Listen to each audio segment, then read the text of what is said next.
have to fill up all the lines. What are you doing to your with this car? fluid.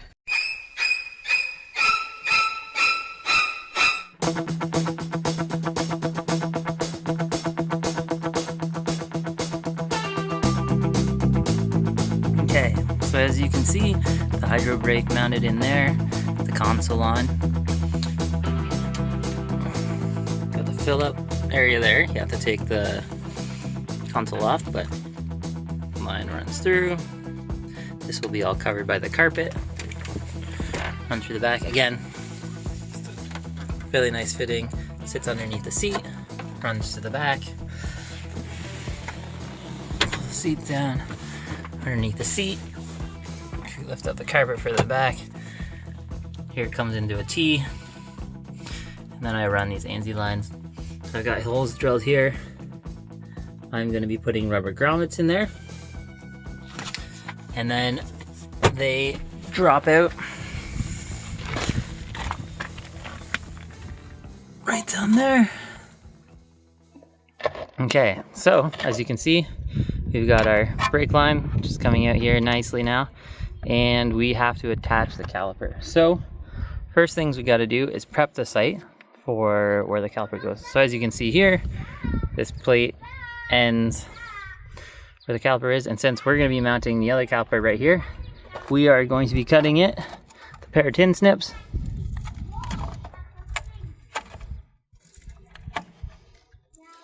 and taking that off. So I'm going to do that right now. So now that you've got your piece clear, you're going to need to put a mounting bracket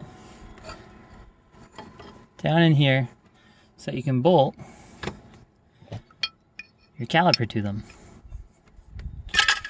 I got mine from SRS Concept. They're in Quebec.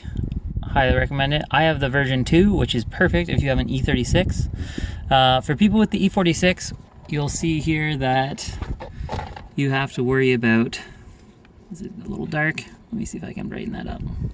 You can see here that you have to worry about this.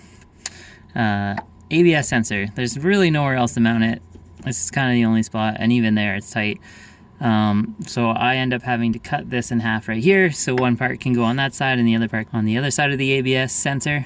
And I even have to grind a little bit off the side of the ABS sensor. So if you have an E46, go with version 1. If you have an E36, I would recommend using this version 2, and that's SRS Concept.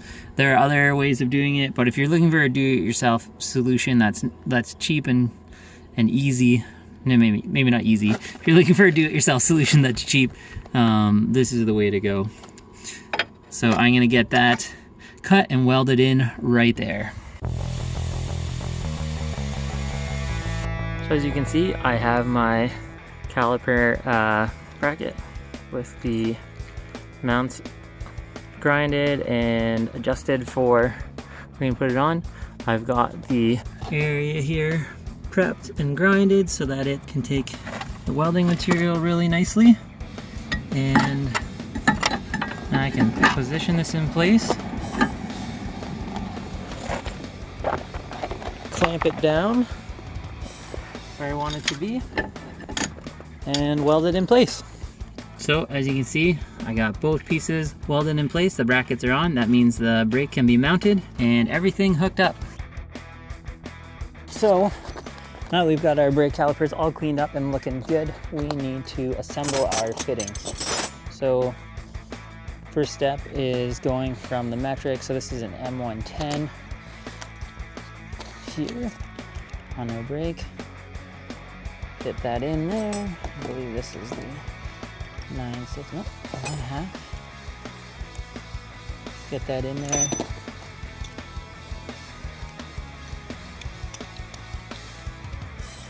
It's converting it to a metric.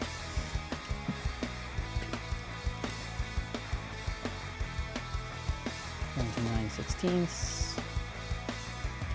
3/8. Finally going to our 90.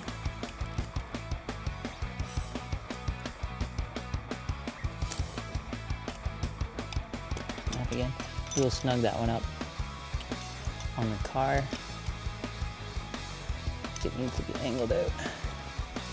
this way actually, if I remember correctly, and then going into our thing. Here.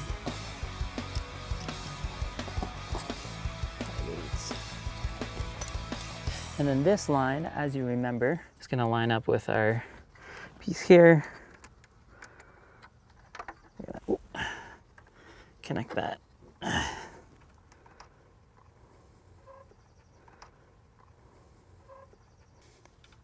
Perfect. And we will follow the, here's the existing brake line. We will just zip line this next to this one here, and that'll go up in there really nicely. So as you can see, fitting the brake caliper on, we got the old one, the originals, and then these are the new ones for the hydro brakes. So it's welded onto the plates in there. I've got the two, I didn't show them because it's really tight in there, but there's two spots for the bolts to go. It's quite tight, I will say. There's not a lot of space for the double calipers on there, but they do look quite nice. So we're just going to tighten all the fittings up, put the other side on, and then it'll be time to bleed the brakes. Oh, that long-awaited moment where we fill up the brakes with brake fluid. So exciting. Alright, to bleed the brakes, put a small piece of clear flexible hose over the end of the bleeder. This way you can see the air and fluid coming out, and make sure that there's no air bubbles in there. Next, you'll need to pump the brake from inside the car.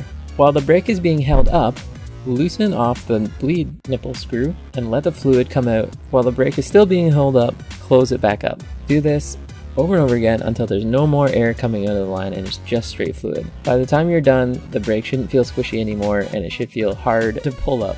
Success! This is easier with two people. I did it with one. That didn't work. Did you know you can get Octane Monkey gear at octanemonkey.com? That's right, we got shirts, hats, stickers, even car parts. If you like this video, hit that like button. And if you want to see more, hit that subscribe button.